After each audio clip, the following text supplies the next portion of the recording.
What's going on, guys? It's Quasi Dog here, and in today's video we're going to go over all of the features, the enhancements, the advancements, and everything going on with the new software update M0422 for the Hisense U8G, U88G, U7G, and U78G. Now, in last week's video, we went over the installation process of M0414, and I let you guys know I would give you a findings and feedback video for that. Now, of course, this is a different software, but at the same time, it's really not, because the M0422 is actually just going to be the official renamed release of M0414. So everything that we're talking about here actually replicated from the 414 to the 422. So we're going to jump into everything that makes this arguably the best software update that Hisense has ever released, right after word from today's video sponsor. If you guys are looking for an affordable Windows 10 key, then you need to do yourselves a favor and check out VIPscdkey.com. Using the link within the description below, as well as the coupon code GG20, you will have yourselves a brand new Microsoft Windows 10 Pro OEM CD key for as little as $15.82. What are you waiting for? Use that link within the video description, and thank you, VIP SCD Key, for sponsoring today's video.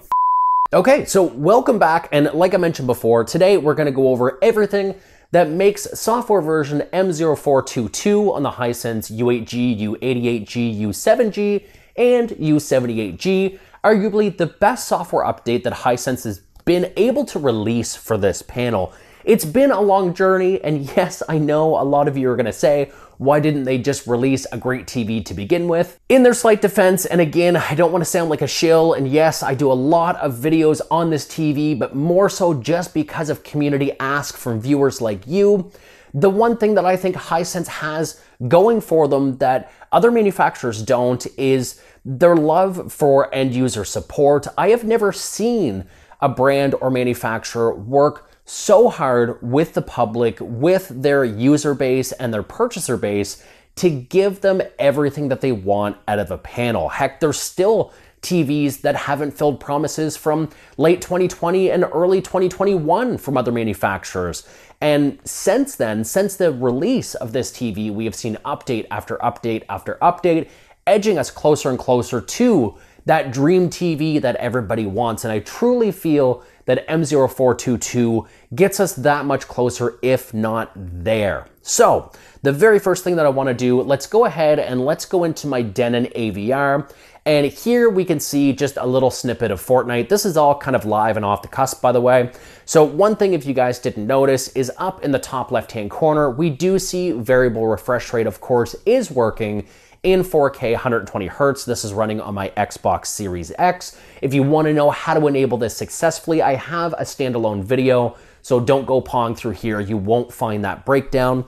But one thing that's super, super nice with this software update is if we go into the pictures and we go into the backlight, one thing that you're going to notice right away is with VRR enabled and working, we actually have full control over local dimming. So it's not grayed out. When you select these settings, it's actually functional, which is fantastic to see.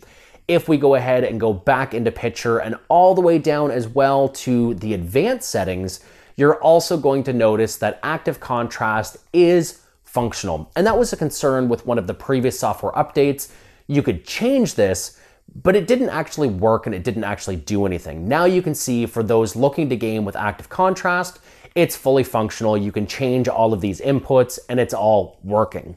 Now, introduced in 414 and carrying through in 422, we also have HDMI input optimization. Now in here, this is specifically only controlled or only utilized for 4K 120 Hertz. And we have picture quality optimization and text clarity optimization. Now, personally, I've never seen a difference, although I haven't hooked up my RTX 3060 yet. I could maybe possibly spot some differences if maybe you're using this with Windows at 100% scaling and looking at very fine text. But if we take a look in the bottom left-hand corner where it's talking about join party chat and bam, your Canadian has left. If you look at text clarity, this is going to take a second to load in. To me, text clarity mode and picture quality mode, they're going to look exactly the same. And again, I think maybe if you have something slightly different in the background, or maybe you're utilizing, true chroma subsampling 444, you might notice a bit of a difference, but this is kind of stemming from that whole vertical resolution issue they had previously, where it only ran at 3840 by 1080p or 1440p. It was a big mess. They fixed that in previous updates. Now they've added this toggle. I don't see the difference. Maybe you guys might in the future. That I'm really not sure. To address some of the other concerns, and of course last week I asked you guys what you wanted tested or what might not be working. We have the active contrast, we have the variable refresh rate, specifically on the Series X. I do have it working on the PS5 as well, but there's no point in testing both of them. The Google Assistant, so I went ahead, I turned on my far-field microphone, and in the previous updates, both beta and public, it was only working through the Bluetooth remote. Now, if we say, hey Google, what's the weather today? We should notice that come up, and of course I'm still speaking, but there we go there. We can exit out of that. So the far-field microphone is working perfectly fine as well, fully functional, which is great to see. I don't use that personally. I have 2 other assistants in my room, so it's something that I never covered in the past, but it was something that you guys specifically were asking for, so I wanted to try my best to address that as well. The washed out HDR in 120 hertz gaming.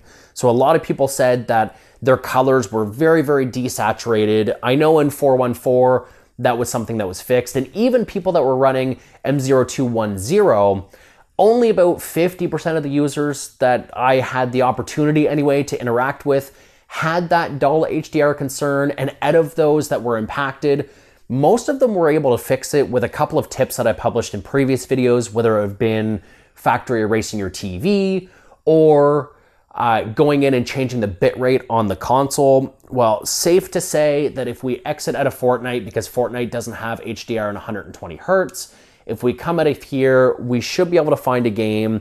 And of course, we're gonna test to see if the HDR is working. So let's go into Rocket League. Now, Rocket League is a pretty light game to run as well. So a lot of the times you may not see the variable refresh rate moving. Maybe if you're in a game directly, but I usually just test this in like the practice mode, and it doesn't move very much because there's not a lot going on screen. So now if we take a look, we're in picture mode, we're in HDR game, and guys, I don't know if the camera's gonna pick this up that well. This is insanely vibrant, which is fantastic to see. And just like before, if we come in and we go into things like your backlight, you're gonna see you still have retained full access to the local dimming support. If we come into the advanced settings and come down into your active contrast in HDR, the active contrast is working perfectly fine. So to me, it looks like they've finally got a grasp on what's happening when it comes to the 120 hertz input in HDMI 3 and 4.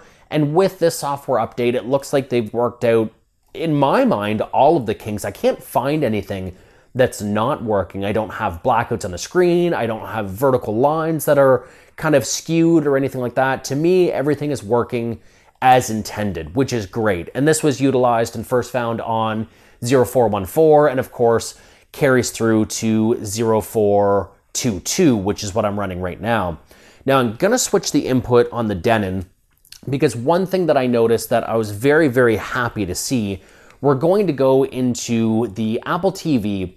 And one thing that I personally never really loved that much was the soap opera effect, if you will, with different enhancements in the smoothing functionality of not just this TV, but just the TVs as a whole. I really like the natural look of the 24p. And on the previous software, I noticed that all of the smoothing, whether it was custom, whether it was any preset, it introduced a lot of kind of pop-ins on the motion, a lot of artifacts around people.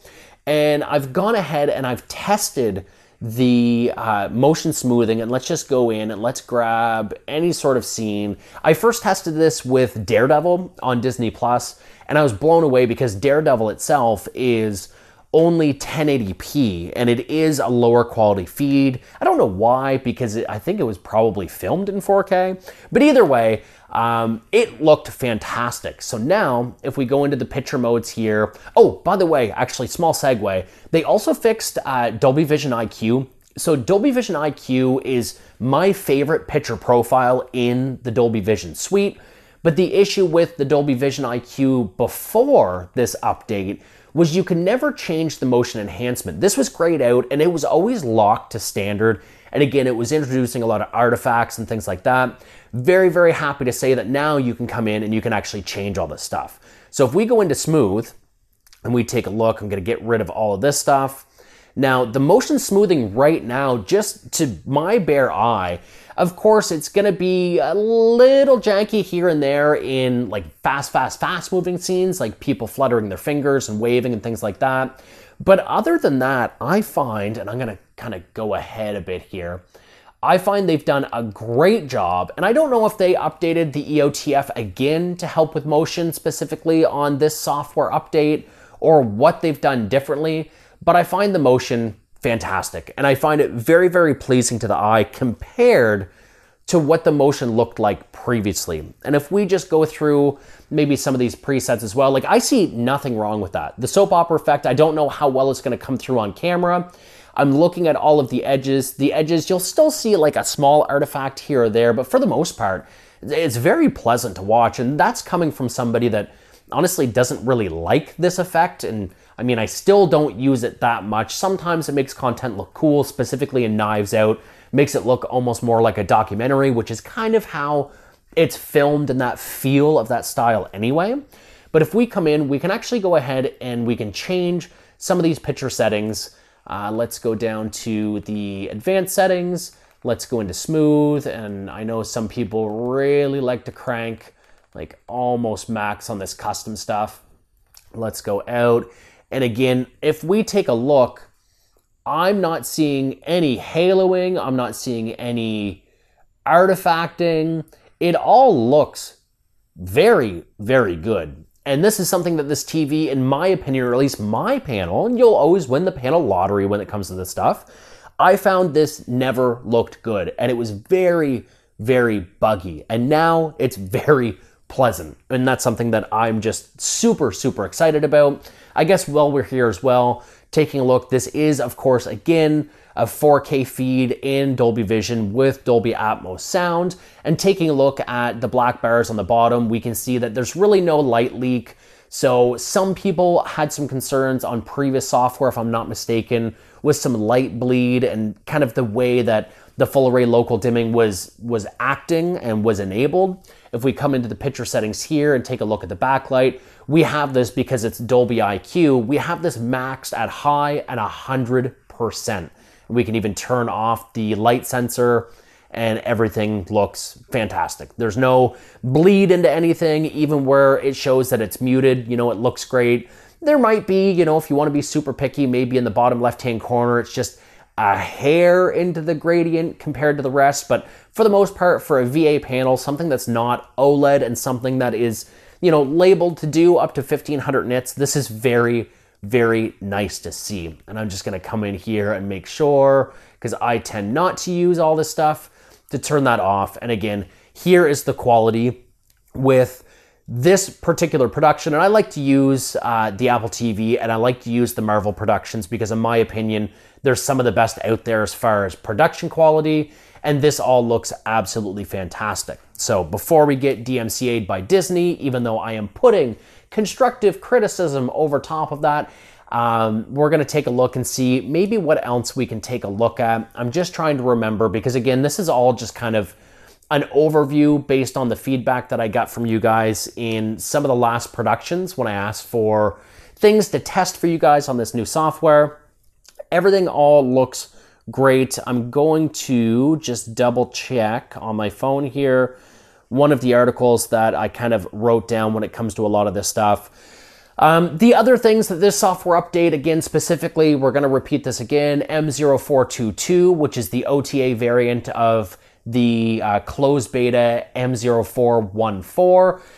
Some things that they addressed within some of the change logs here was properly playing MKV files when it came to loading things on the TV through USB. I don't normally do that, so it's not something I'm going to test here. When it comes to image brightness and display issues when switching inputs, that's all been addressed apparently.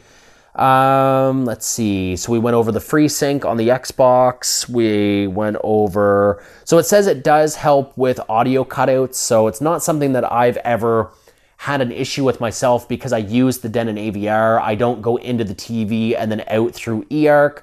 And honestly, I mean, as much as you guys might want me to test that, that's a lot of cables to unroute through the wall or find other HDMI 2.1 cables to test that. So based on the change logs, it looks like that has been kind of corrected. Fixed HDMI 4 error when playing PS5 audio. So it looks like they did some things with the Dolby codecs, how they read it and how they distribute that out, which looks to be fantastic.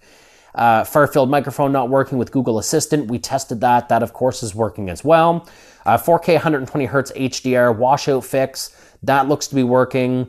Everything that I think we've talked about in the comments of previous videos, and most of that was really related to the gaming because that's kind of my niche or niche when it comes to this television.